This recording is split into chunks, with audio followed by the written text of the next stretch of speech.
V'nesu shoma kol adorim.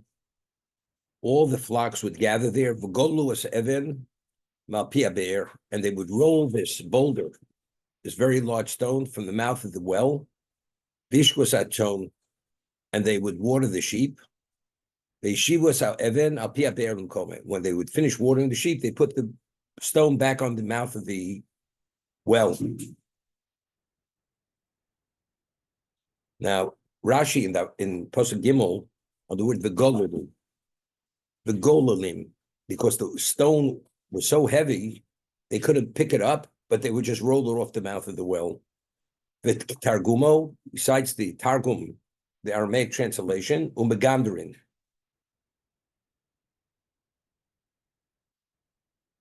They would roll it off and they would roll it back on.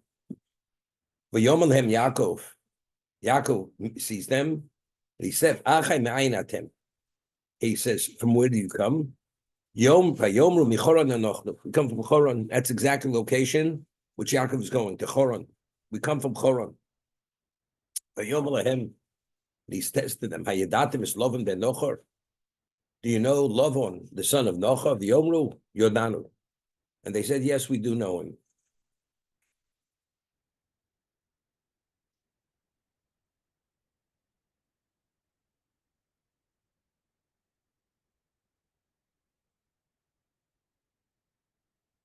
If you take a look over here in the Balaturim,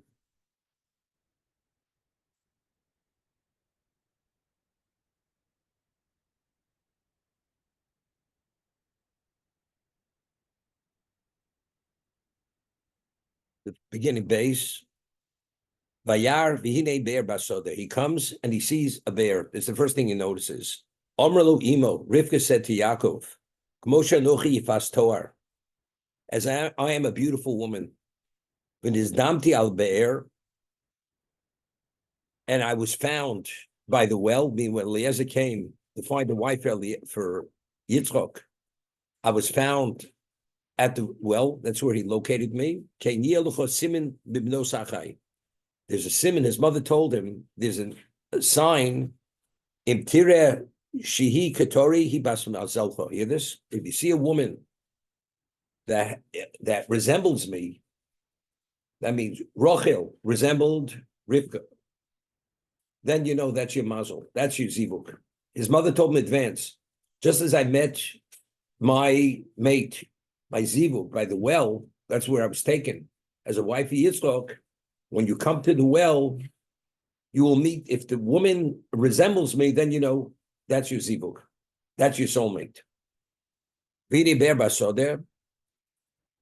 There was a bear in the field. Remez lebear shi hoyisho bamidbar. This alludes to the bear, to the wellspring that traveled with us in the desert. Shlosha edrei. Hear this? So we explained what are the Shlosh Idri shown. So the Ramban side of the Midrash, it corresponds to the Gimel Regalim. The Jews visiting the Temple Mount 3 times a year. But he says, Gematria, Bigmatria ze Aaron Moshe Miriam. The Gemara tells us in Tainus that Hashem had given us, Shlosha Parnosim Tovim, 3 good overseers. Who are the 3 overseers for the Jewish people at one period? Moshe, Aaron, and Miriam. So Shlosha Edrei, the gematria is Ze Aaron, Moshe, Umiriam. Kimina Bear, Haihu. The gematria Moshe. From this wellspring, that's the gematria of Moshe Rabbeinu. Moshe. Vo'even, Remez Lishnei Luchas Avonim. This alludes to what? To the 2 Luchas Habris.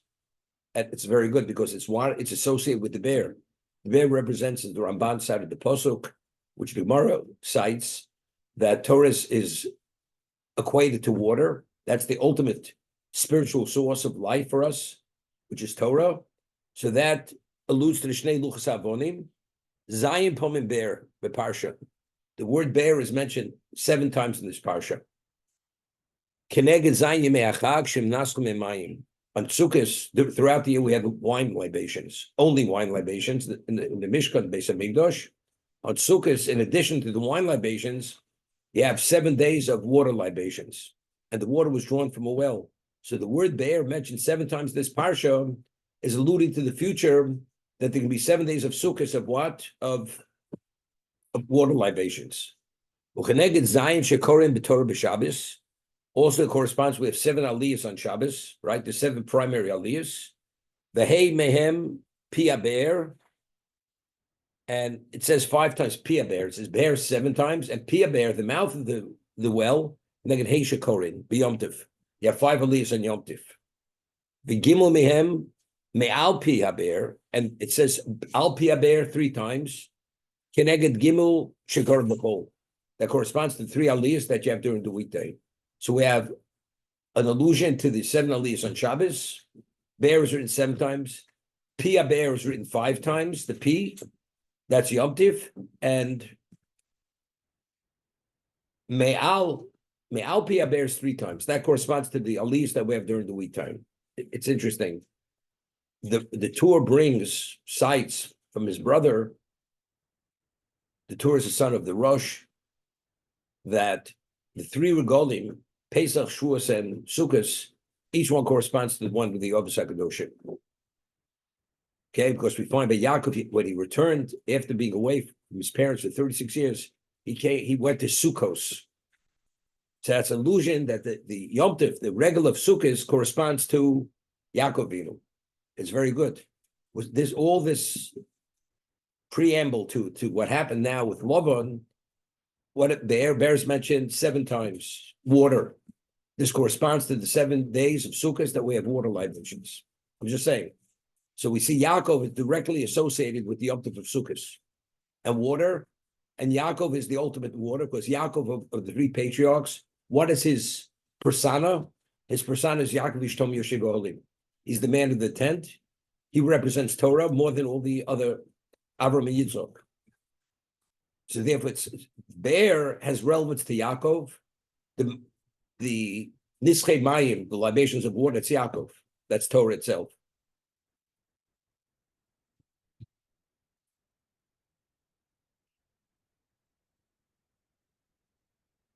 So he asked them, is he in peace?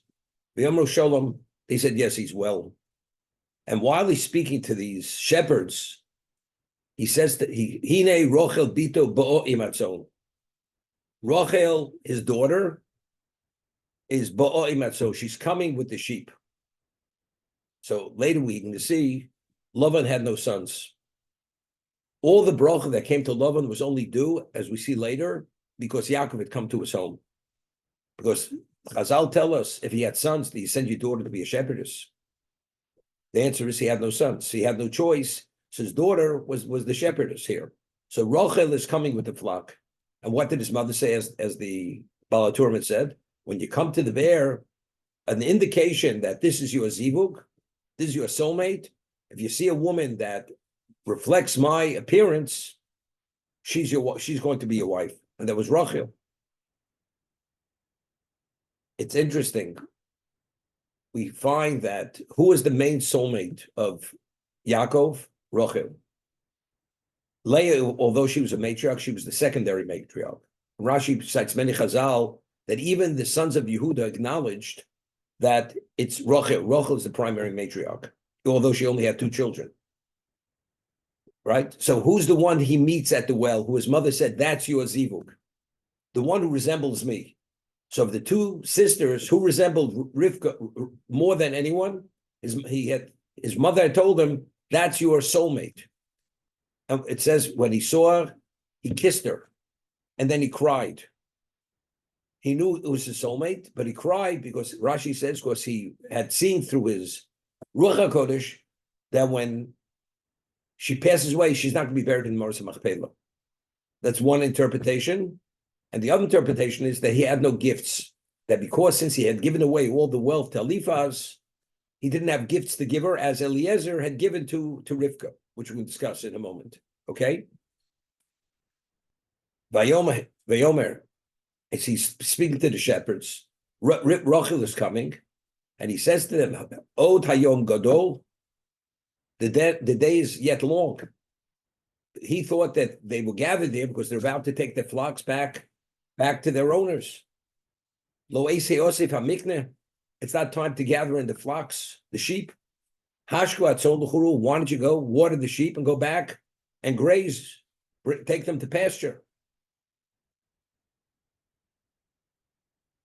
So Rashi cites the Gemara.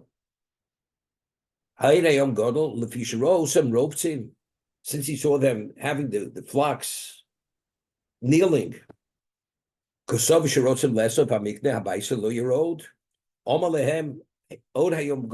days yet long. This says the Mitzvah. If you're hired employees, you haven't finished the day, you're being paid for the day. So you have to give your employer a full day's work. And if they're your personal flocks, don't be lackadaisical. You have to be responsible for yourselves. You're not acting responsibly. But one thing you see from here, what's the takeaway? There's an expression, mind your own business. Yet a person who represents emes, when he sees something which is contrary to emes, immediately he wants to correct it. If, as he says, if you're paid employees, you people are doing the wrong thing. You're not giving the employer his full time. And even for yourselves, you're not acting responsibly. Keep quiet. What difference does it make? No. Yaakov, being who he is, if he sees something which he's concerned is something which is not correct at whatever level it may be, he's going to say something. Odedo bedaber vayomru. So they said to him, Lo nuchal ad asher yosu kaladorim. We're not able to water the sheep until all the flocks gather. And only then could we roll the stone off the mouth of the well and we could water the sheep. So Rashi says, Lo nuchal, why weren't they able to? Lahashkas lefisha even gedola, because the stone was too heavy. Even to roll it off was too heavy. V'golo yeshu turgum v'gandrin vishu loshen osid. We will roll it off when the flocks gather. Odenu medabri imom. As he's speaking with them, brochel bo'oh. If you see the cantillation, the first cantillation was on the aleph. The pronunciation it's called milurah. Bo'oh. This is bo'oh. You see the dot is on top of the base. That means she already came. Kirohi. Why was she with the sheep? Because she was the shepherdess. Isn't it obvious? What does that have to tell me, Kirohi? She's with the sheep. Who comes with the flocks? Evidently, she's the shepherdess. But Torah says, why she was coming with the sheep of a father? Because she was the shepherdess. So what's the takeaway? If he had sons, it's not something which she happened to be doing it now. No, she was the shepherdess. Since he had no son, he had no choice. He chose her to be the shepherdess.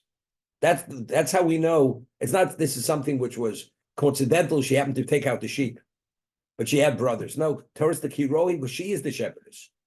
And why was she the shepherdess? Because there were no sons that they should be appointed to be the shepherds, which later we find he has sons. And why did he have sons? Due to Yaakov coming to the home, and he merited to have sons in his merit. He brought bracha to the home of Lavan. 1 second. When Yaakov saw Rachel, what resonated immediately? This is what his mother told him. When you see that maiden at the well, and she resembles me, she is your zivuk. So when he saw as Rachel bas Lavan achi imo, again achi imo, right? The brother of his mother as son Lavan achi imo, and the sheep. What would make such a this? When he saw Rocha bas imo, if that I understand, and the sheep of Lavan achimo, Vayikash Yaakov Yogel es Even me'al pi bear. He removed the stone from the mouth of the bear of the well. Vayashke son Lavan achimo again, and he watered the flock of Lavan, who was the brother of his mother. What's all this repetition? Now we had said. Name it a Ramban yesterday, name it a Medrash, that the flocks represent Klal Yisrael. This is Aliyus HaRegel. Or the 7 times bear is mentioned, this represents Sukkot. This is the water libations, which is the ultimate water is Torah. The sheep are Klal Yisrael. The bear represents the well that's going to travel with us for 40 years in the Midbar, in the desert. So when Yaakov saw Rochel, Bas Lovan Achi Imo, she resembled his mother. He knew this is a zivug. So if she's the zivug, what children is he gonna have from her? This is the future of Klal Yisrael. She's the matriarch. So, and what did the sheep represent? The sheep represent the flock. The flock is the flock is the Klal Yisrael. As a result of this, it's Achi Imo. He keeps saying it's the flock of his mother's brother, because this flock represents what his mother told him. Since she's the matriarch, whatever's associated with her, that's the future of Klal Yisrael, and it could only come from what Achi Limo. It's only because Lavan is from what is from his family. Rachel was a cousin, was a first cousin of Yaakov. That she was. That's why this continuous repetition, reiteration of this Achimo, the sheep of Achimo, Rochel Achimo, and what happens? And he rolls it off. He rolls it off. So over here, Rashi says in Yud, Vayigash Yaakov v'yogel. He approaches the well, Vayogel, Kodem Shemavir Sakak Apakak Mial Piatzluchis. He removed it like a person plucks a stopper from a bottle. Before it says they rolled it off. Yaakov himself, he took the rock, just lifted it off, like one removes a stopper from a bottle. Lo diacha, why is the Torah telling me this? Shekochu godel. The Torah is telling us to tell us how powerful Yaakov was. Shekochu godel. That's what the Torah is giving me this piece of information.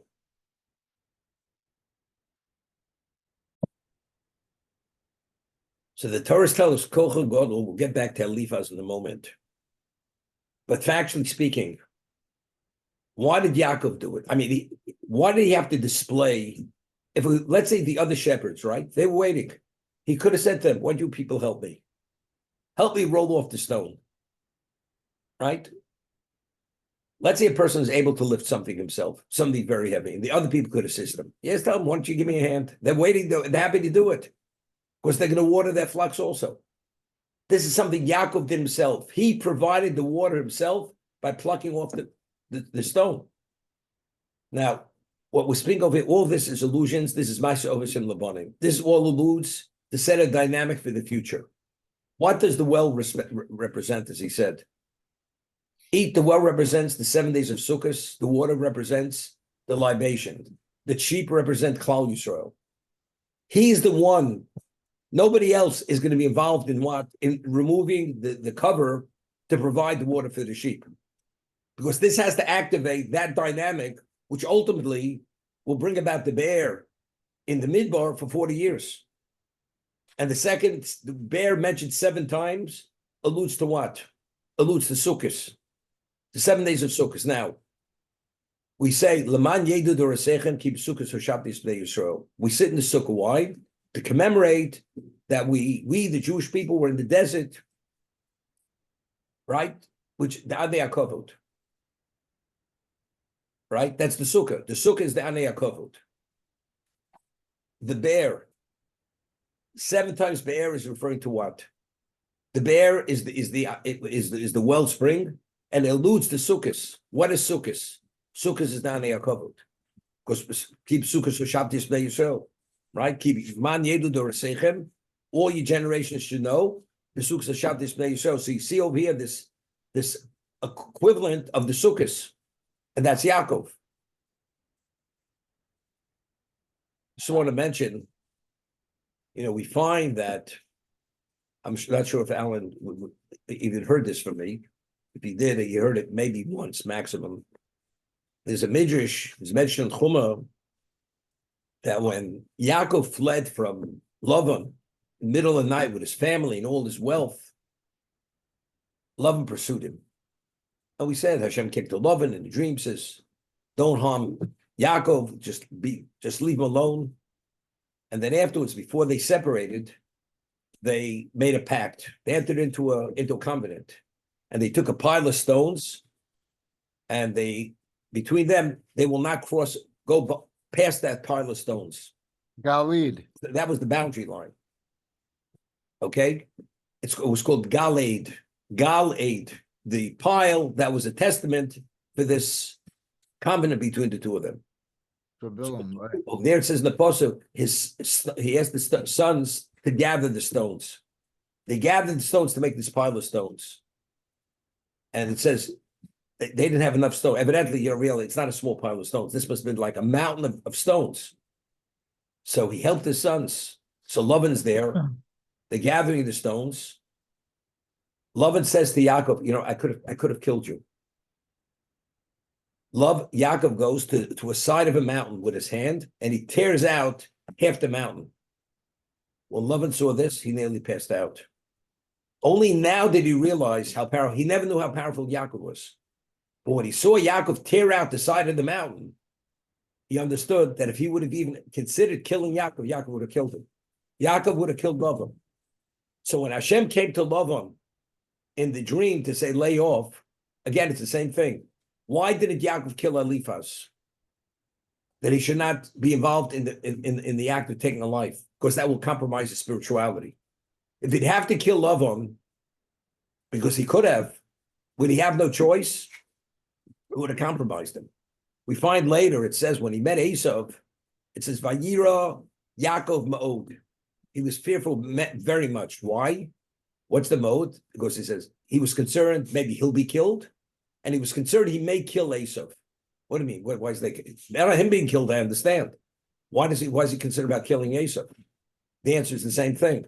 If he kills Esav, he's being compromised. His spirituality's being compromised. So the reason why Hashem had come to love and said, lay off and don't harm him is because Hashem didn't want Yaakov to be involved in taking a life, because that would have been a compromise of spirituality. The same idea.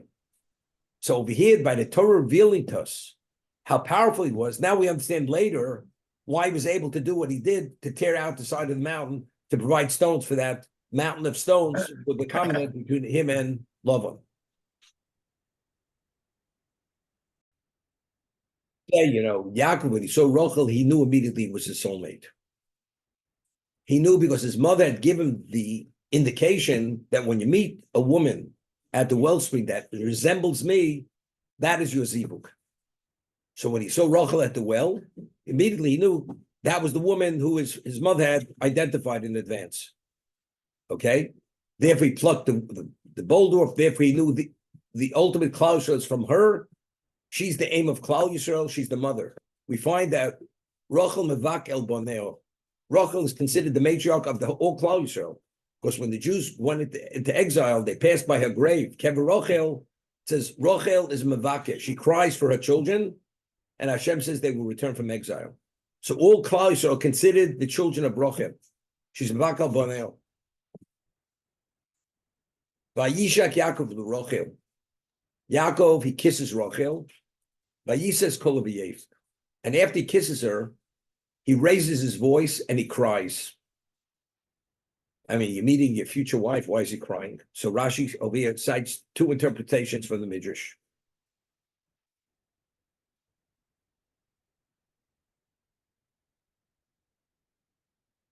Excuse me, I skipped. 1 second. Earlier, Vayev, because he had seen through his divine vision that Rachel will not be buried with him. That's why he cried. Because if she's the matriarch and the primary matriarch, as Sarah was buried with Avraham and Rivka with Yitzchak, Rachel was not. So evidently he understood there's a problem. He didn't know what the problem is, but it's a problem which relates to the spirituality of Klal Yisrael. Because only later does he know, which Hashem shares with him, the reason why Rachel was buried on the road. And he explained it to Yosef, because he felt Yosef would have a claim against him. Because ultimately, when the Jews are going to go into exile, to go to Bavel, they're going to pass by her grave, and she's going to come out, and she's going to supplicate Hashem, so they should return. And Hashem says, V'shavu bonim l'gvulam. The sons are going to return to their boundary. So the first one reason, which is the Medrash, because he had seen through his divine vision that she's not going to be buried with him. Davar acher, Pishabob Yodam Rekonius. He came empty-handed. Omar, Eliezer Ever Avi Abba Hoyibiodav Nizom Tzmidum Migdonos. He said, the slave of my grandfather, he came with nose rings, bracelets, and all kinds of migdonos with delicacies. When he negotiated, when he met Rivka, I have nothing. I'm coming empty-handed. Why? Visharoda Felifaz ben Esov b'mitzvah achra lahorgo v'sigo. He pursued him to kill him, and he caught up with him. Well, Vishagodol Elifaz b'cheko shel Yitzchok, because Elifaz was actually mentored by Yitzchok. Moshach Yodo. That's the only reason why he withdrew his hand and didn't kill Yaakov. Why? Omalo Maese Litzivu Shalado. But I have an obligation.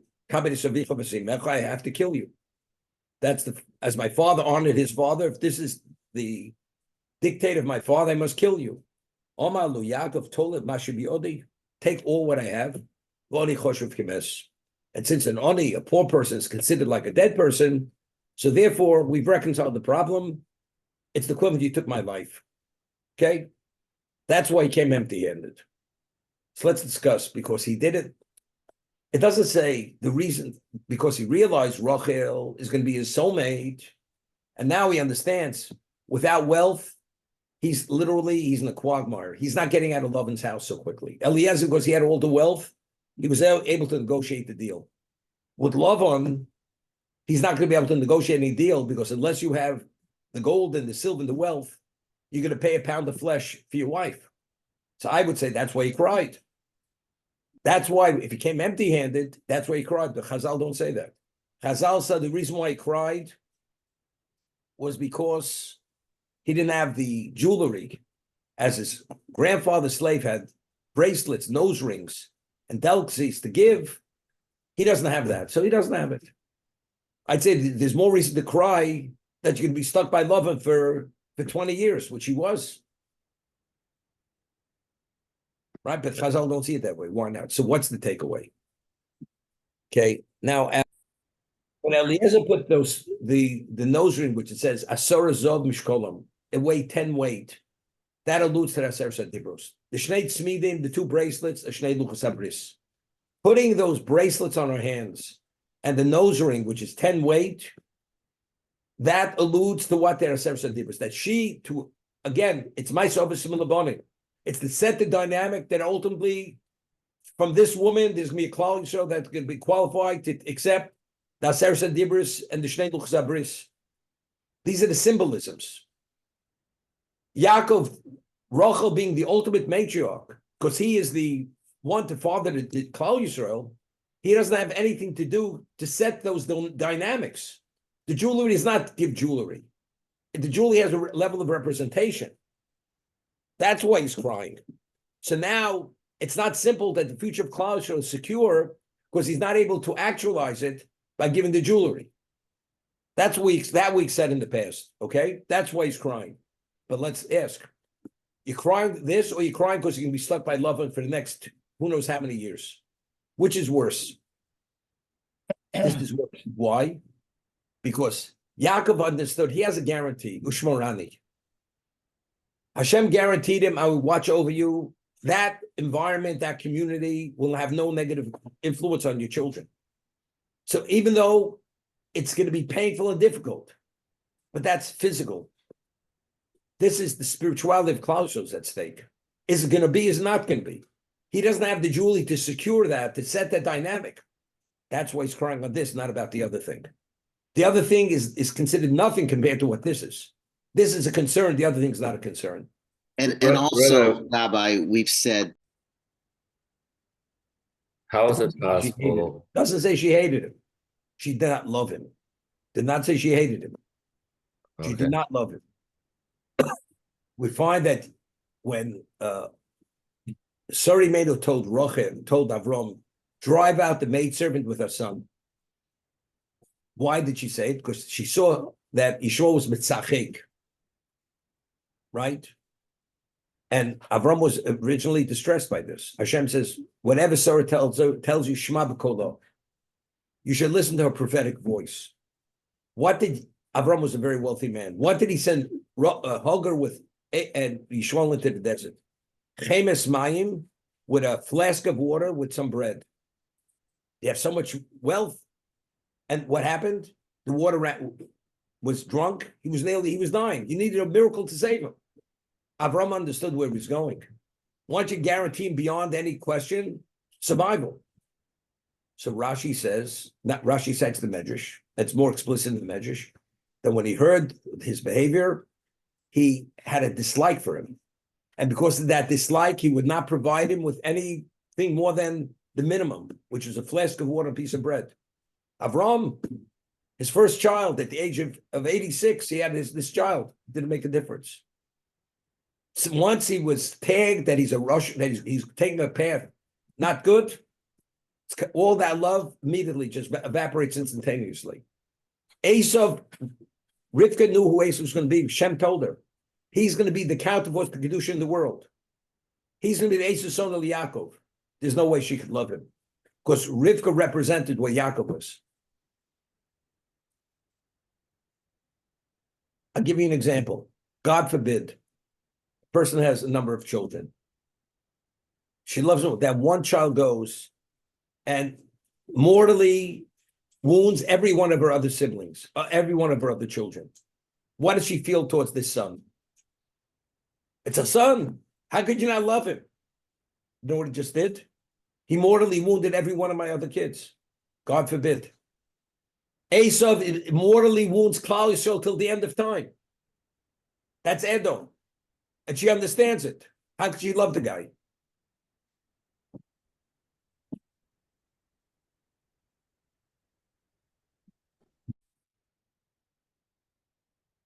The Ramos said that what happens when you speak, you can't use terminologies which are commercial terminologies, because one of the concerns that may come to writing or whatever, what about, he says yes for collateral. See, it said in Memhei in the Mishnah Berurah, this is Yud Aleph, Yanich Mashkenasko, he should ask for collateral. That's if he doesn't trust him. V'davke yain v'shemen davashu tzorech Shabbos. But the item in leaves has to be something which is food related. That's something that he could use. Avol davashe in a tzorech Shabbos oslo niyachol of mashko. Because if he leaves collateral as he would leave collateral for any type of loan, that already has that weekday profile. Kachem porin. What about collecting debts on Shabbos? You're not permitted to collect debts. Kachem porim. Haina afilum lovim mimenu kadish yain v'shemen. L'zman meruba. Person borrowed initially barrels of wine, oil, whatever it may be. It's a food item. Also foreign b'Shabbos. The shem shalvo gazvinu shem yichtov. Just as when you borrow, we're concerned, borrowing for long term always has relevance to writing. He's going to have to erase what he entered into his ledger that he owed him, or he's going to have to write paid in full. Let's say he says, I'd like to return the wine, not I'm paying the debt. The debtor doesn't use the term I'm paying, but I'm returning. Mutter. The Islay Hakera of Lo Asyu Dovazel de Bechika. Since he's using a terminology which is not terminology normally used by payment of a debt, therefore not concerned he may erase it. But again, it's only returning an item which is Shabbos food related. So let's say a person wants to return a bag of sugar on Shabbos to a neighbor. Borrowed a bag of sugar, you want to return a bag of sugar. The neighbor can say, I'm paying you back. I borrowed, I'm paying you back. The person I say, I'm returning. I took sugar, I'm returning the sugar. But to say, I'm paying you back sugar, payment is already has to do with a debt. So the terminology we're concerned, use that kind of terminology. It has relevance to what? To a commercial activity. So it has relevance to writing or erasing. Therefore, you shouldn't. Okay.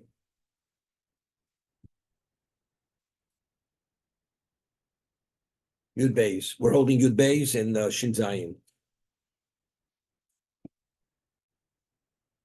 Now, this is explicit. What the Mechaber says is a Gemara in Shabbos.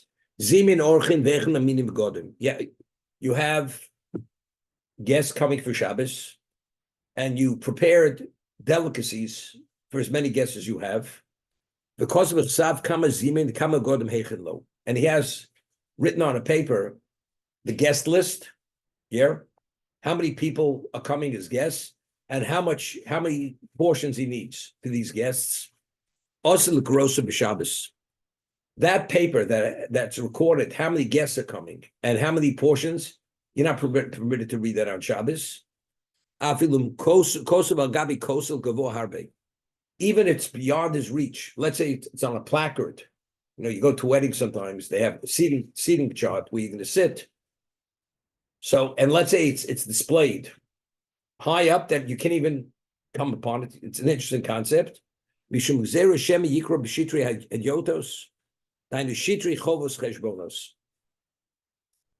a Tosis in Shabbos.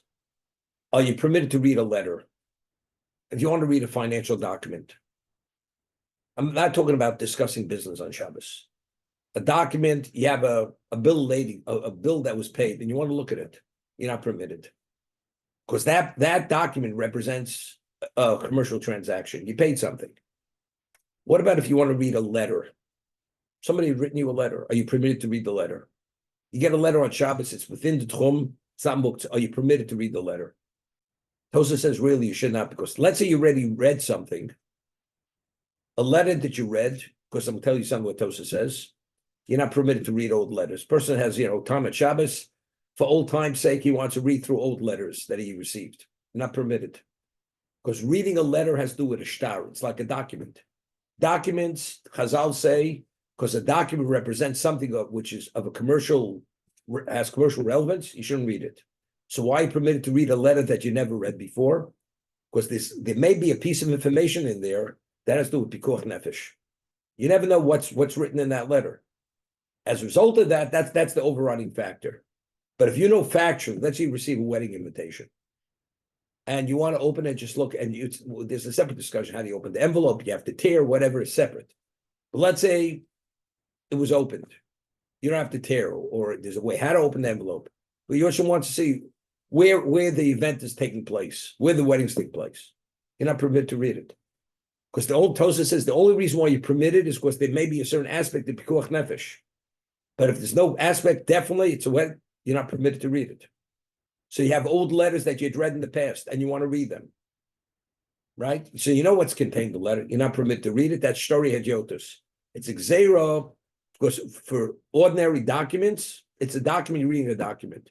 So having the list of guests, how many guests, how many portions, to read that, you're not permitted.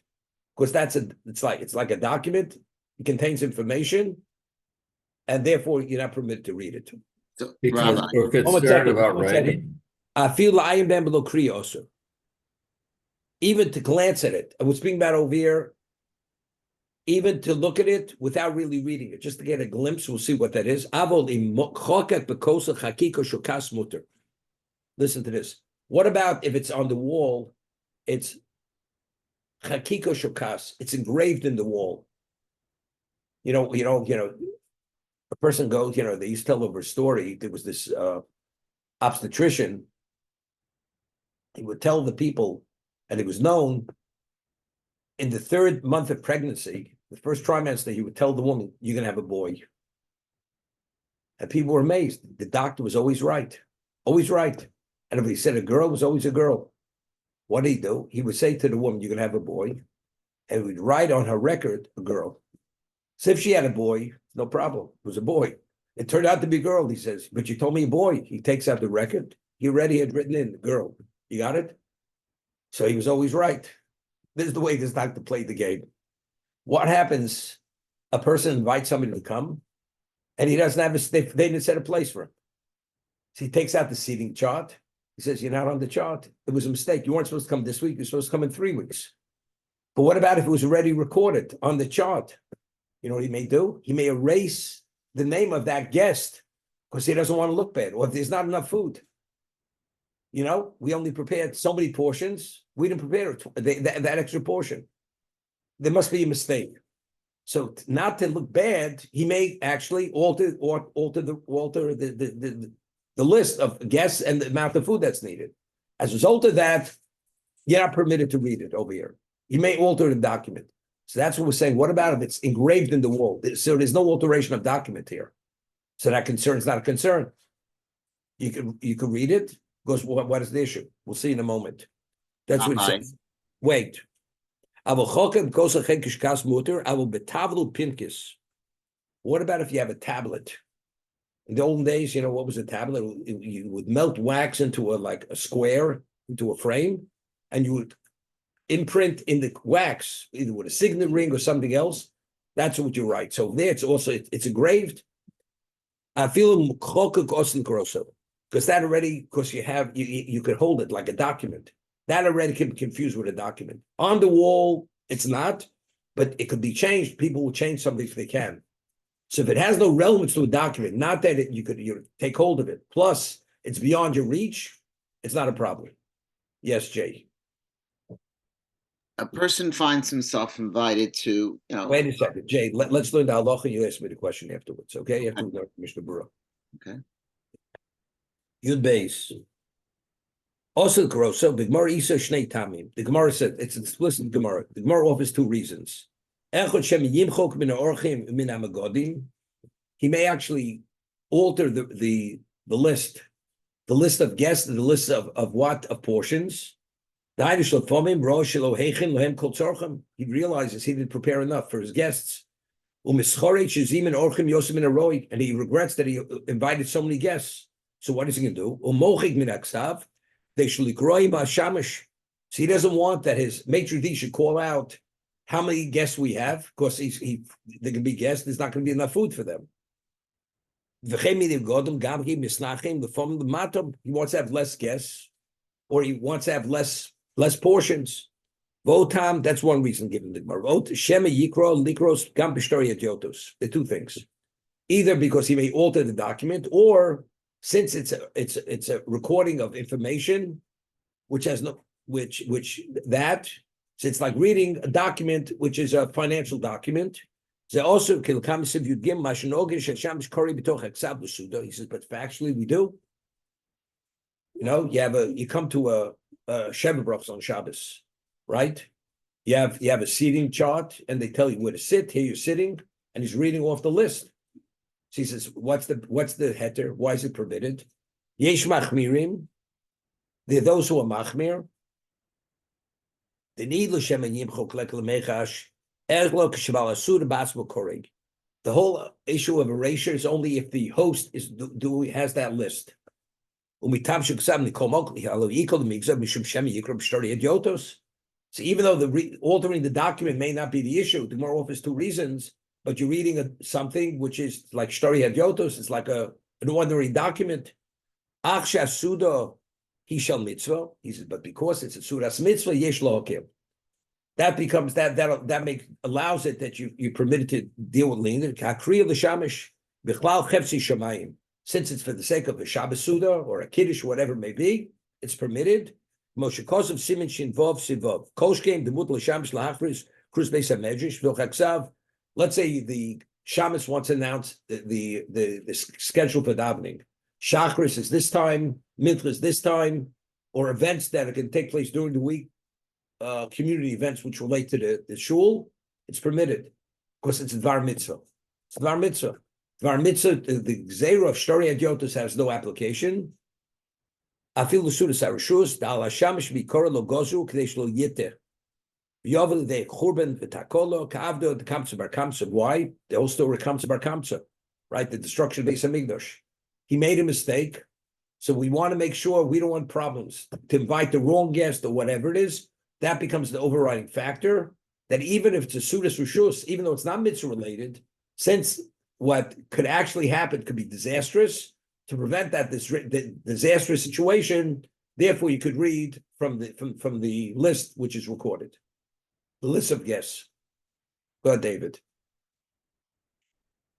A common practice in our shul, Rabbi, when we have a Shabbaton, when we have Sukkot meals, is two things. They put on the wall alphabetically ordered, which table you're at Correct. for the guests, for the community. And when you walk in the door, there are marshals, I'm going to say ushers, stationed with Right. all the seating booklets, the 3-ring binders. So it sounds like that's not acceptable, or it is acceptable. No, that is acceptable. That is. Because it's a mitzvah related meal. Correct. Even a regular Shabbat meal. Right. Anything Shabbat meal that's mitzvah related. Yom and Tov, Sukkot, Shabbat, it's all Kiddush, mitzvahs. So no Right. problem. not a problem whatsoever. Both Okay. on the wall and in the 3-ring binder, no problem. Correct. But he's saying, what about announcements? Even making announcements, you're reading it off, when the davening, even you can have a dinner, a shul dinner, a fundraiser. It's permitted. Because anything which is mitzvah related, fundraise it for the shul or for tzedakah, it's not a problem. You're permitted, even if you're reading it off the paper. Okay. The Mechaber says, which is the Gemara, even what about if the list is beyond the person's reach? It's posted on the wall. It can't be altered. It's not permitted. Because you can't make any erasure. What about it be engraved in the wall? Right? If it's engraved, you can't erase it. You can't change it. Since it's something which is engraved, you can't. It's not easily changed. Because it can be confused, because it's not something which you're able to hold in your hand.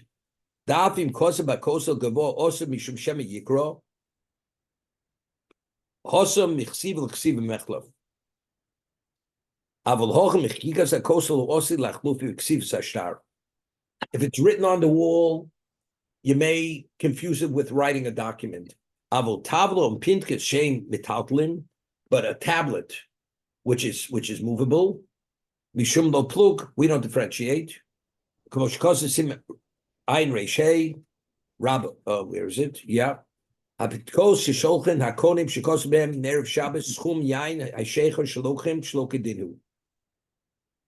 You have lists which the purchases, they write the Erev Shabbos, the amount of wine and beer that they purchased. The Osel Likros Ben B'Shabbos. Person wants to know how much wine he purchased. You're not permitted to read it. It says, if you want to discuss, you paid for a suit. You bought a suit in the past. And the person you're speaking to, somebody sees you wearing a nice suit. He says, where did you buy it? And you say, and it's not, the person has the interest in buying the suit or buying another suit. You're permitted to discuss it because it's something of the past. But over here, where you have the document, you look into how much wine you purchased. That's already has to do with a document.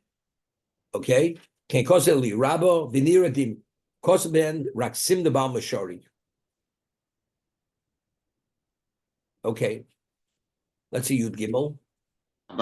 Rabbi, Just Yeah, if you receive a wedding invitation during the week, and now someone asks, where's the wedding?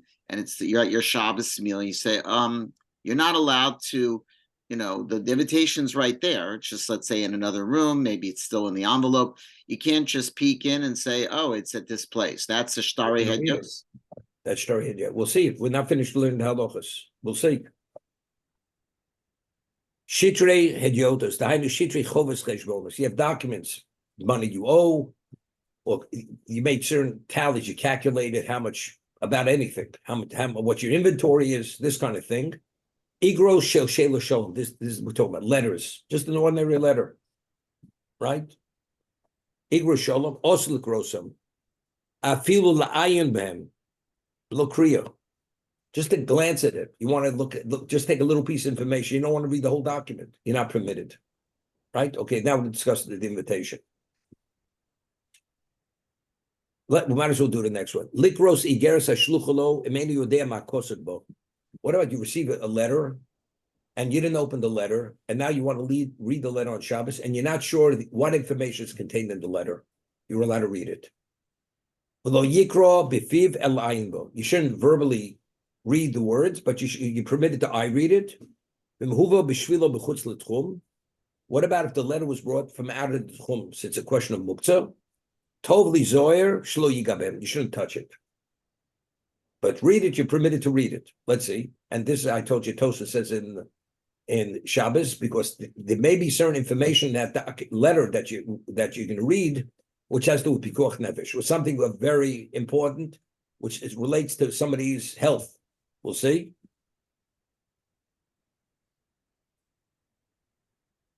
Shitri chovos v'cheshbonos yeshomim shem mimtza chefzecho, either because it has to do with a weekly endeavor. V'yesh omrim mishum shem yimchok, because the document, the whole issue of alteration, sheila shalom, even an ordinary letter, right? It has a return address. It's clear. It's not a business document, right? A Lashana Tova card. You know, somebody wants to wish you a good year. Bishum the michlab shtar yedos. I feel ba'ayin bem the efshe shema'ayin shlo yiso yitain binyane shtoros ma'ir sheyodea mikvar maksidos. He says again, it's speaking the letter. You know what's contained within the letter. Mutter. What about if you don't know what's contained within the letter? Mutter. The shema yeshbo davar shu tzorch haguf. It's something which relates to what? To your health. It may be a health issue. Menodom l'shtar hedyotos. A shtar hedyot has no relevance to something which pertains to one's health situation. Even though there's an opinion that even that's not permitted. Small somach bazel hokel bov sheyikro rak yayin bevad. The ba'iyun levad gam yesh matirim shtori adyotos tov li zoher. See, he says over here tov li zoher. If it comes from chutz l'tchum, the letter mishum muktzah shuhuv mechutz l'tchum. Lavadze ein shem muktzah alein after eno kli. Hal roy lono lotzar pitz luchuso. Ev yitchena hein Yehudi. You have a non-Jew open up the letter. Hu yayin bo vav the dov shebo b'chutz l'tchum kaimel the osli honis many not permitted to benefit from it. Mishuva b'shvilo who's brought for that person. Af hocho halo kriya v'iyun hanolo he hosam taimo mishum gzero shem yom alein Yehudi she'avelo b'chutz l'tchum. Something's brought from out of the tchum, let's say fruit or an item, you may ask the non-Jew to bring more. But the whole, if a letter is brought to you, a mailman delivers a letter from chutz l'tchum, the letter may be muktzah, but if the non-Jew opens it and you're reading it and you're benefiting from the information, he doesn't know originally who sent him the letter. So you're not going to ask him to bring more letters. Okay,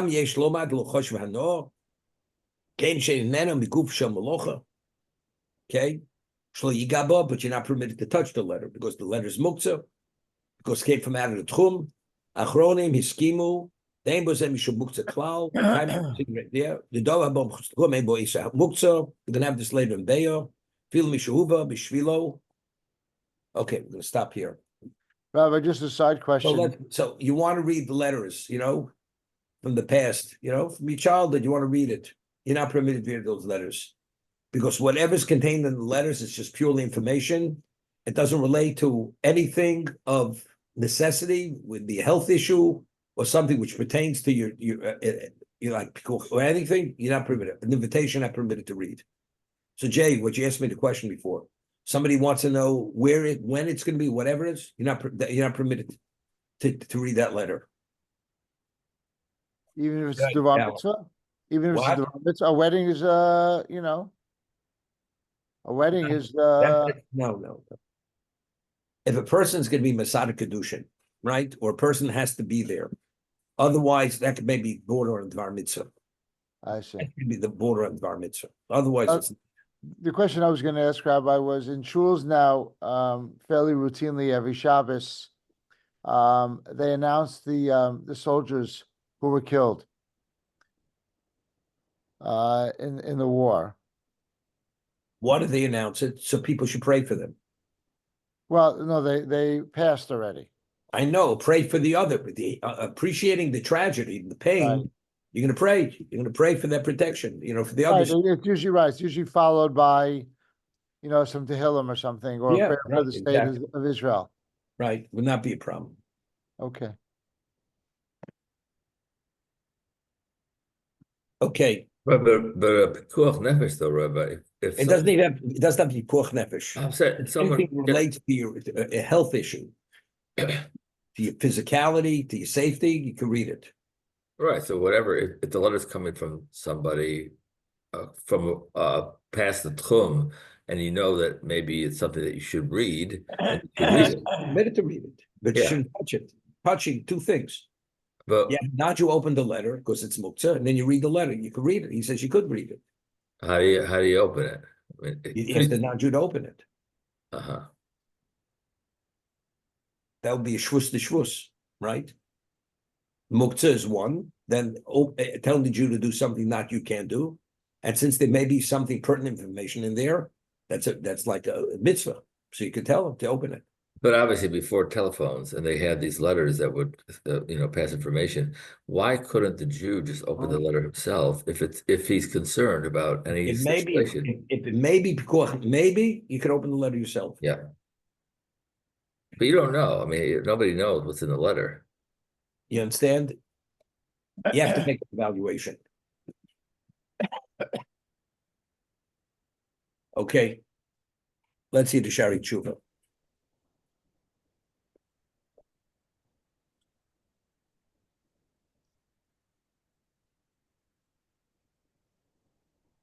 The left of Kufnun Dalid, 154. Ochaninu, Mishnah in Sanhedrin. Kol Yisrael Yeshlam Chayim L'Mabor. Every Jew has a share in the world to come. Shenemar v'amech kulam tzadikim. Your nation, they're all tzadikim. L'olam yushawaritz. They will inherit the land. We're talking about this, the world to come. Ve'elu she'elam chayim l'mabor. Which people don't have share in the world to come? Oh, and this is one of the 13 tenets of that the Rambam of the Yanei Mamins. Omer and Tchias HaMesim in Torah. Person doesn't believe there's such a thing as Tchias HaMesim, resurrection of the dead. Stop. So Rashi makes it a point. Let's say you believe it makes sense that there's such a thing as resurrection, but you don't believe that it's rooted, it's sourced in the Torah. Logically, it makes sense that there should be such a thing. Rashi says that since you don't accept the sources, which are irrefutable sources, it's just based on your logical understanding. And look at why? Because anything which is based on your understanding, today you believe, tomorrow you may not believe. You may find some kind of weakness in the logic, a fallacy in the logic. But if it's rooted in sources in the Torah, which Gemara brings 13 sources from the Torah and the Nevi'im Ksuvim, that Tchias HaMesim is min Torah. So there it's source. It has nothing to do with what I understand, what I don't understand. I accept it because it's etched in stone. So again, it's Tchias HaMesim min Torah. That's the point. And Rashi makes a point on this. It's interesting. What about a person, he doesn't believe because he never learned about it? Ein lo chel mabo. But he's a tinik shenishba. Right? Many people don't even believe in the afterlife, many Jews. Person dies, his life ends, there's no such thing as an afterlife, a soul continues on. People believe, a human being is like an intellectual animal. You're an elevated species, but there's no soul. Person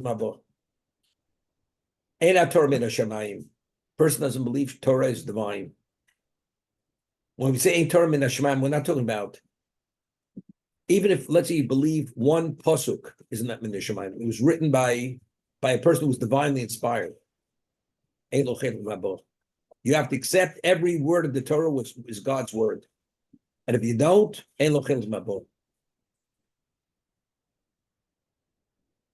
David, I see your mind is working. Somebody once asked Reb Chaim Brisker, Soloveitchik. He lived, through all the isms, the Russian Revolution. And there was many people who did not believe Torah min Hashemayim and any of this. So he says, you mean to say all these people, they have no share in the world to come, but all these apikursim, they don't know any better. So Reb Chaim answered, Chaim Brisker, Nebuchad apikuris. It's unfortunate they're apikursim. Person doesn't believe in God. because he was brought up in an atheistic society. What's his relevance to the world to come? The world to come, you have a relation with God. You know, a person is a ghetto child, and now he wants to go to Harvard, and he's illiterate. So the child says, you can't fault me. I was never offered an education. You can't blame me, but you're not qualified to go to Harvard. Lahavdil. You can only have entry into the world to come if there's certain basic, you have to minimally believe in God. If you don't believe in God, what relevance do you have the world to come? So it's unfortunate, but that's just the reality. Any comments on this?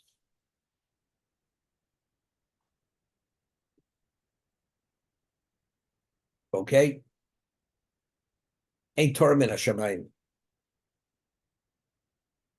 You know, today, Baruch Hashem, in many Orthodox shuls, especially specifically Manhattan, they used to have the Chumash in the shul was a Hertz Chumash. It was published by Sansino, Hertz.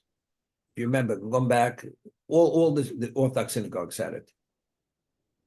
In the footnotes in that Chumash, you had commentary or notations from Christian Bible scholars.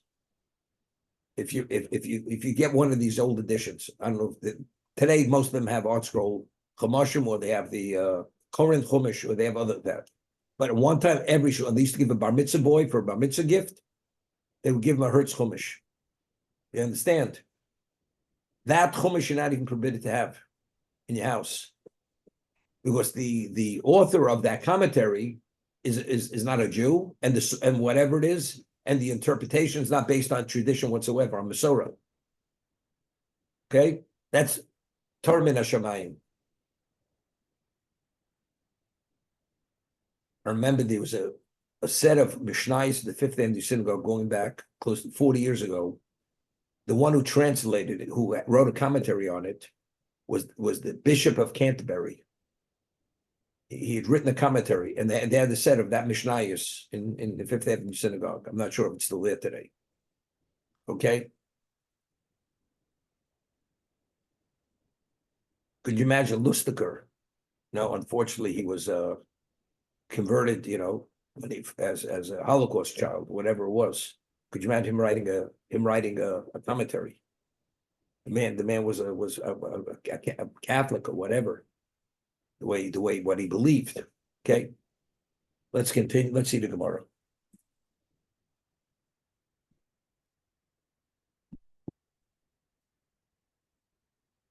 Okay, we're back in the Mishnah on Daf Beis of an Aleph Beya. Baruch, we started Mesechus Beya a 2 days ago, 3 days ago.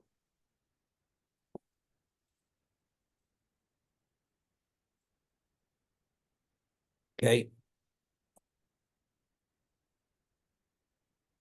We're holding the last halach in the Mishnah. So far we've discussed two arguments in Beis Shammai Beis Hillel, where Beis Shammai is mekel, is lenient, and Beis Hillel is machmir, is stringent, which is out of the ordinary. And these are the only three arguments where Beis Shammai is lekula and Beis Hillel is lechumra. The third is hashochet chayav of b'yom tiv. Person slaughters a chayav of, an undomesticated animal, bird on Yom Tiv, which is permitted. Shchita is permitted. The Tils and Sham is permitted. Although on Shabbos, it's not permitted to slaughter or to draw blood or anything that's blood related. Beis Shammai Omrim, so you have to cover, the Torah says, V'shochat v'chiso. You slaughter and you must cover the blood. Here, you have to have, if you don't have the earth prepared, granulated earth, are you permitted to slaughter? So Shammai says, if you slaughter an undomesticated kosher species or a bird on Yom Tiv, Shammai Omrim, Yachwe b'dek v'yichaseh, you dig with a spade and you cover the blood. You cover the blood.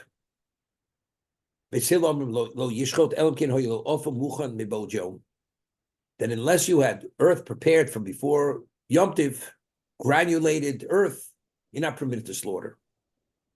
There's no, if you did slaughter, you did the wrong thing, because now the mitzvah of kisi adam, you're not going to be able to fulfill, but the meat is kosher, and the bird, you're permitted to eat it. We're speaking of entering into a situation where you're not able to fulfill the mitzvah which you're entering into. You slaughter, you have to cover. Torah says, here, since he doesn't have earth prepared, the second part of the mitzvah he's not going to be able to fulfill. Okay? So therefore, Basil says no. And there's a whole discussion, what's Yachmi Dekib Yechaseh? Let's say you have a mound. See the two aspects here, two issues. There's an issue of muktzah, and there's an issue of what? Of malocha. Two things. The Gemara says, if you have the spade, if the earth itself is not granulated, and you have to actually granulate the soil to become particles, if you do that on Yom Tov, it's tochen, it's Torah violation. Tochen is not permitted on Yom Tov, even for Ochel Nefesh, it's not permitted. So what do you have to have? You have a pile of sand. And what happens if you don't have a shovel in the sand? Just lying on the ground, a pile of sand. So it has, even though you prepared it, it's not in the box. If you have sand in a box, the box itself identifies this sand is for a purpose. But if you have just sand lying on the ground, a pile of sand, it's not as obvious, even if you prepared it. So Basil holds is of the opinion you have to have a spade in the sand already. To say a spade in the sand indicates you've done an overt act to identify that sand is meant to be used on Yom Tov for your personal needs. If it's contained in a box, so being contained in a box, that itself is sufficient. Nobody disagrees. But if you don't have it in the box, just lying, Basil Shammai says no. Even if the spade is not in the sand, that you designated as that, it's sufficient. Basil says no. You have to have the decker, you have to have the spade in the sand, otherwise it's a muktzah issue. Okay? That's it. What about if it's a situation where you have a hole and the granulated sand is in the holes? Right? What's the halacha if I have a pit and I fill the pit with apples? And I want to take the apples out of the pit on Shabbos. So that's called a pit that contains apples. If you fill a pit with sand, that means you've sealed it. So when you remove the sand, you're creating the pit. That's called binyan. Making a hole is binyan. Removing apples from a pit, you're not making the pit. You have a pit that contains apples. Or you have a pit that has water in it. And you want to draw water from that water hole on Shabbos. And it's within the tchum. It's not a problem. Because the water in the pit doesn't negate the pit. It's called a pit that contains water. But if you have sand in a pit, that's called a pit that's sealed. Now removing the earth, now you're creating a pit. Therefore, that's binyan. So our question is over here, we discussed, here, why is he removing the sand? Is he removing the sand to create the pit? Or is he removing the sand because he wants the sand and the pit is only a byproduct of his intent? That's called malach shein tzricha gufa. The malacha that's happening is not for the sake of the malacha, that's only a byproduct of his intent. He wants the sand, this granulated sand, this beach sand, to cover the blood. And you have a spade in the sand. It's already in the sand. So when you remove the sand, but actually creating a hole, the answer is the Gemara is going to say that since it's for the sake of a mitzvah, malach shein tzricha gufa is only rabbinic permission, according to Reb Shimon. Therefore, since it's for the sake of a mitzvah of covering the blood, that becomes an overriding factor. But to stick this shovel in the sand, since factually now you're creating a situation which rabbinically you shouldn't, so unless it's prepared where the shovel is already in the sand, you're not permitted to slaughter the animal, because here you bring about a situation where you're not going to be able to carry through to complete the mitzvah, which is covering the blood. That's the discussion here between Beisham and Beis Hillel. I don't understand what the difference is. If you have a malacha she'ena tzricha legufa, you have the shovel in the sand, or you don't have it in the sand. It's still, you're going to have to take that dirt out. No, so I'm explaining because it's a muktzah issue. It's a muktzah issue. Normally you can't take that sand out of the pit. Right. It's a malach shein tzricha gufa. Right. So you have to do an overt act to indicate that sand is prepared for something. Okay, but still, when you take that sand out, that's prepared, that the shovel's in No, there, that automatically, it's not sufficient preparation. It's not sufficient preparation. it's not. Therefore, it becomes muktzah. Comes muktzah, you're not permitted to put a shovel in the sand. I'm saying, but if the shovel was in the sand already, So we're saying that Kisi Adam overrides the issue of Lochshin Guf on Yom Tov. so then why couldn't you put the shovel in there? I'm Why does it explaining have to be there already? because you have to have an overt designation to indicate that sand, the value of the sand is for covering the blood. Verbal designation is not enough. But if the mitzvah overrides this, No, but explain two separate discussions. There's Lochshin Gufa, then there's Muktzah.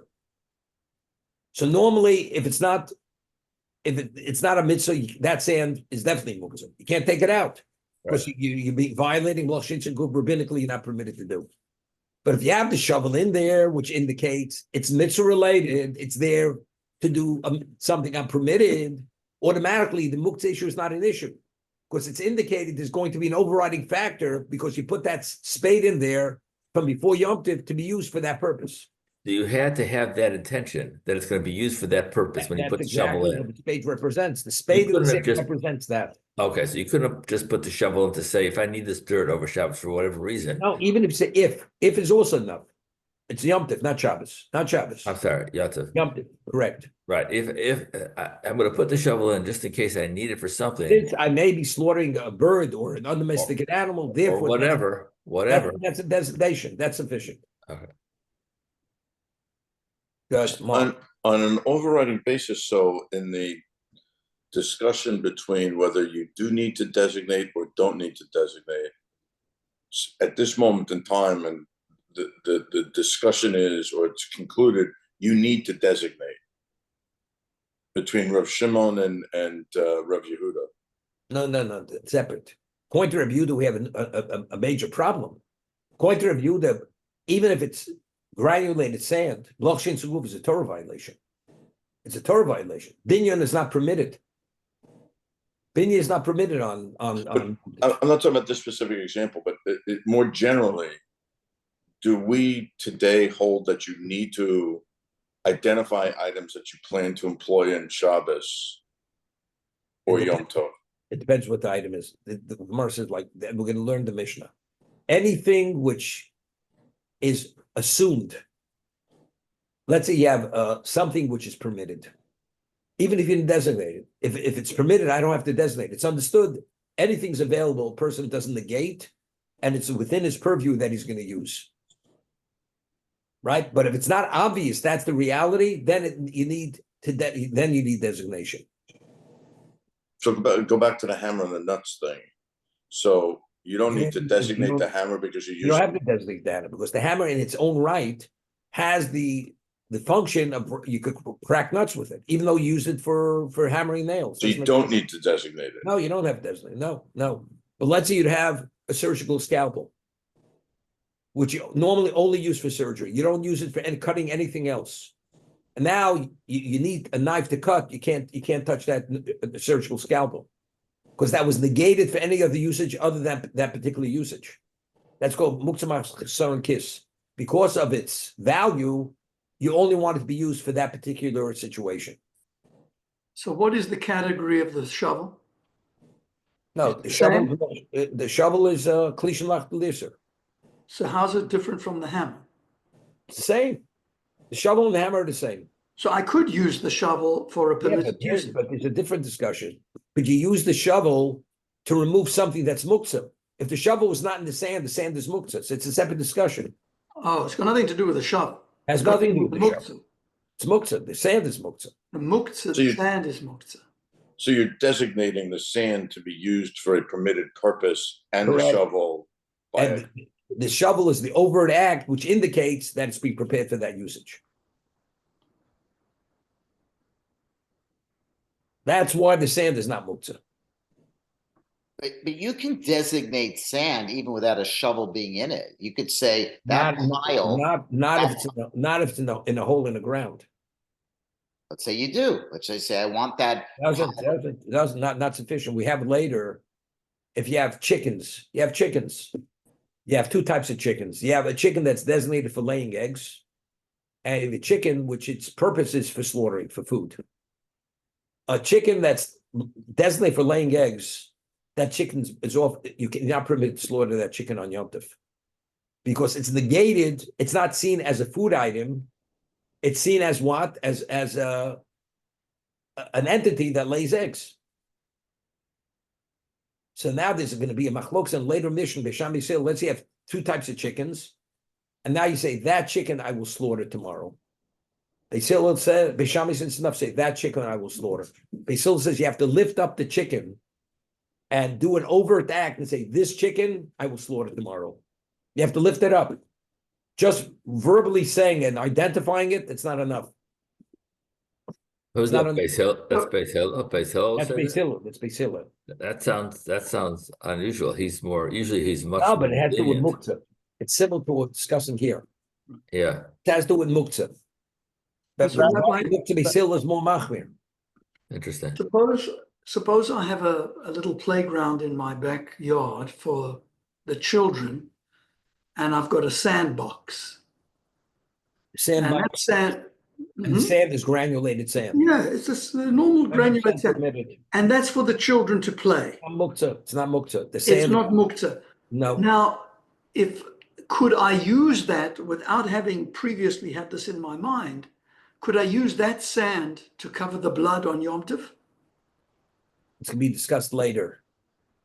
According, the Gemara says that since sand has multiple usages, so you use it for children to play, use it to, let's say you want to cover something unclean, it would not be muktzah, it would be okay. The Gemara discusses that case specifically regarding Kisi Adam. So that would be okay. That would be okay, correct? I could take the shovel, I could. Correct? Okay. But wouldn't you have to identify the shovel before Yom Tov? No. Like that. No. A shovel is klishon machtul yisur. It's like the hammer. It's No, but the permitted for hammer- permitted the hammer- usage. So if I could, the sand I'm taking is not muktzah. I could take it out of my tool shed, take the shovel and scoop up the sand. So I'm a smidge lost then. The hammer can be used to crack nuts because it's a non-primary purpose for the hammer. No. Even though it's a non-primary usage of the hammer, but since the hammer wasn't negated for that purpose, therefore it's not muktzah to crack nuts. But the shovel is negated for No. binyan. It's not a negation.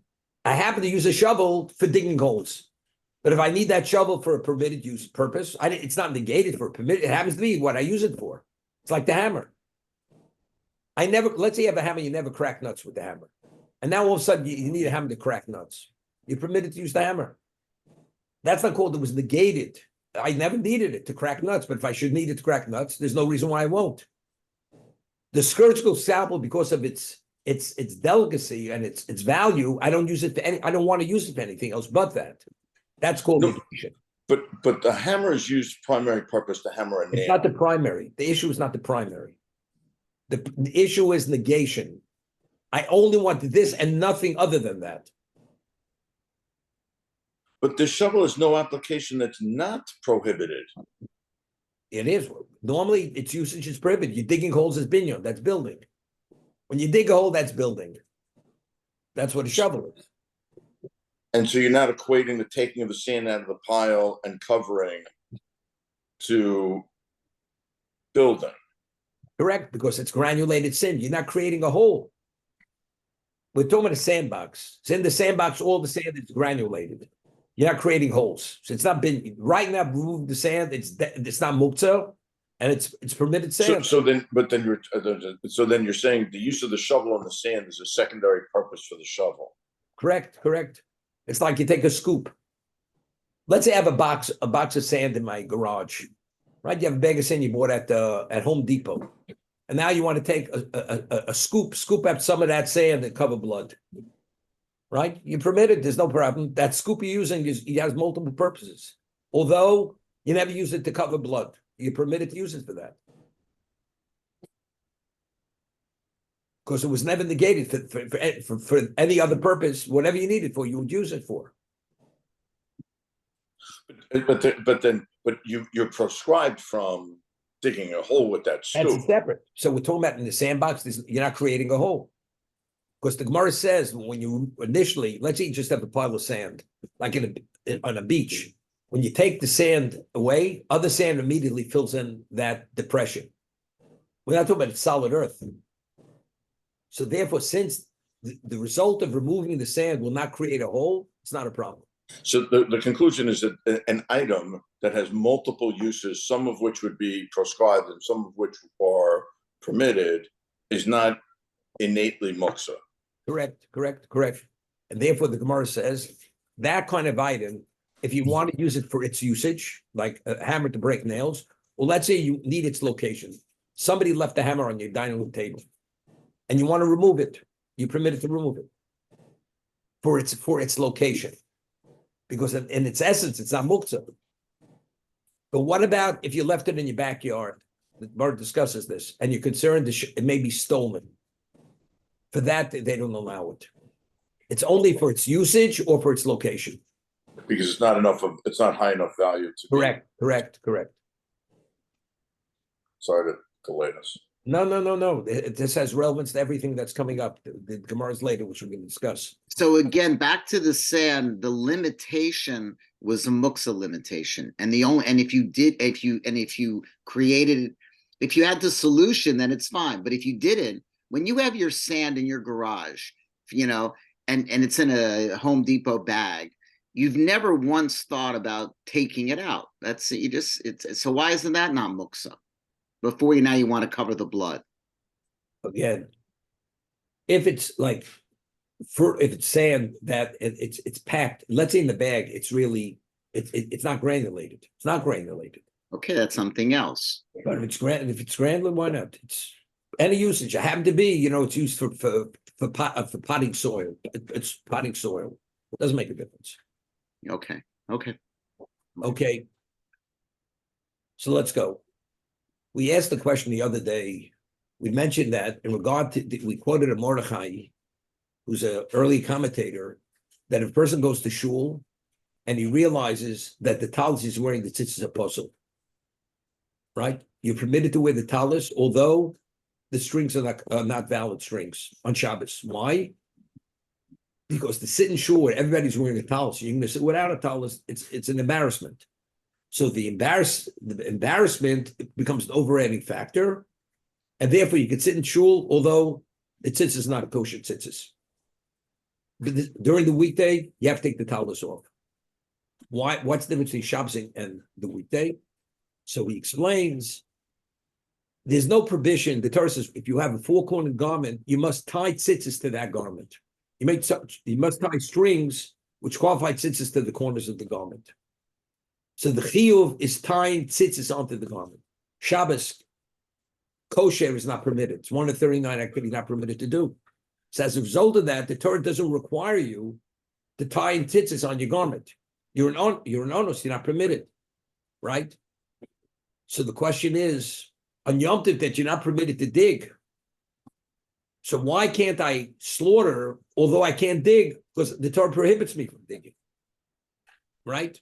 That's the question which is asked. Mark, you hear the question. So the answer we gave is very simple. Idna. No, it has nothing to do with bidna. Nothing to do with bidna. Nothing. No. So the answer we gave was that the tzitzis, we're talking about woolen tzitzis, woolen garment. It has nothing. Bidna has to do with us and the closest. So the answer we gave was, when you wear a four-cornered garment, you must tie tzitzis to the corners. You're not permitted. Torah says when you slaughter, you must cover the blood. Yom Tov, you could cover blood. If you would have had sand prepared, you could have covered the blood. As a result of that, it's due because you didn't do the preparation. I mean, the mitzvah is in effect, right? If you have sand, you can do the mitzvah. Because you didn't prepare, therefore we don't allow you to do the mitzvah.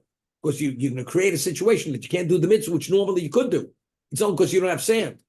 By the four-cornered garment, or whatever you've done, if the strings are not attached, you're not permitted to do it. As a result of that, you can wear the garment without the strings. Only rabbinically, you're not permitted. If you have a kosher talus, you're not permitted to wear a talus without tzitzis. But if it's a question of embarrassment, you have no other talus to wear, then you can wear it for that reason.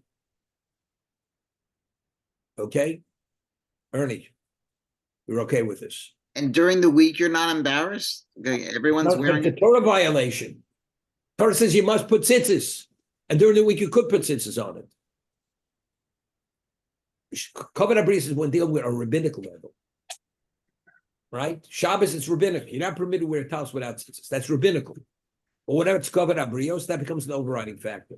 But it's an isnoraisa that you must put tzitzis on Torah level. Covered abris doesn't play a role. You follow? And that's when we get into the problem of asay loda. No, nothing. I said No, that on Shabbos you can't fix it. Nothing has nothing to do with asay dochalosa say. Why can't you fix it on Shabbos? Why can't you, the same way during the week, why can't you just do that on Shabbos and fix it? Because it carries liability and death penalty. Under what exactly? You're violating Shabbos. You're not make a permanent knot. Oh, so it's a not issue. Okay. Don't. It's not permanent. It's a don't do issue, not a non issue. But let's say you don't make it permanent. And it's not a valid tzitzis. You have to tie it permanently. It has to be tied to the corners. Okay. Otherwise, it's not tzitzis. Okay. Rabbi, just as an aside for a second, if the tzitzis are loose though, like the end, Post Shiloh. If the What's last that? knot is loose, could you pull it tight? Yeah. It's prescribed. You should not do it. even though you're not making it. It's called makeh b'patish. When you secure the knot, like you're not permitted to, let's say you build something and you want to secure it in place. It's not called building, it's called securing, that's called makeh b'patish. Putting the final touches on something, they give it more of a permanence. You're not permitted. But it's not permanent at all. What? I can't hear you. It's not permanent at all. We're doing work. What? What do you mean it's not permanent? The last knot that you're pulling together is not really it's like a shoelace type of. No. A shoelace is no. The last knot is a double knot. A shoelace is a bow. The Gemara says a bow is not a kesher. Making a bow is not a kesher. I understand, A Rabbi. double knot is a knot. It's called kesher shekayoma. Rabbi, it seems like when you that last knot, when you pull it together, it loosens up a lot. So it's not Doesn't make a difference. Doesn't make a difference. I said it's not making a knot. It's makeh b'patish. It's the provision is not making a knot. right. So what's the makeh b'patish? What are you Securing it? Securing it even though it's kosher without you doing that, doesn't make a difference. doesn't matter. It's let you have a cup, and the cup has a function. You can drink from the cup, but the edge is slightly rough. And you take some sandpaper and you sand it that it should be smooth. Right? You're not in violation of binyan. You're in violation of makeh b'patish. That's called perfecting. That you're not performing. So then how are we allowed? How are 1 second.